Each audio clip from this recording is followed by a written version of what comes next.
everyone! Good morning again! It's your asparagus girl! Ayan, mag-i-start na po ako mag-pruning for today's video, pruning time. So, makikita nyo guys, yung wala nang space. Kaya nahihirapan ako pagka nag-harvest kasi nga parang jungle na siya, no? And then, pakikita ko naman, dito na ako nag-start guys. Ayan, makikita nyo meron na po akong natanggal, nagupit.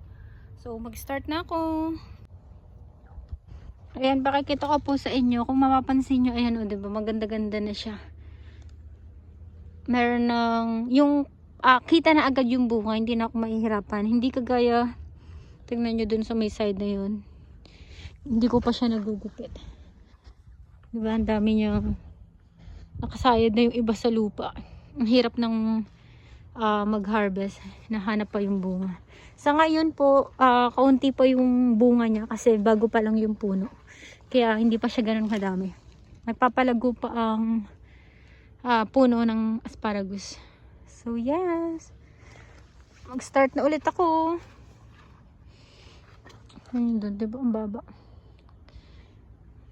I have to be careful guys kasi meron akong big eyes. So, may advantage at disadvantage. Advantage, mabilis ko makikita yung mga bunga. Disadvantage, natutusok agad ang mga dahon. Focus lang muna po si asparagus girl sa pruning. Enjoy watching!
Hi guys, update ko kayo. Tingnan nyo yung nasa likod ko.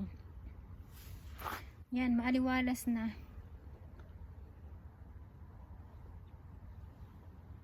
Yun na yung natapos ko guys. And then, pakikita ko sa inyo yung nasa harap ko ngayon. Ayan, yan ang hindi ko pa natatapos.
Kung nakaabot po kayo dito sa dulo, maraming salamat. Ingat po ang lahat. Thank you guys.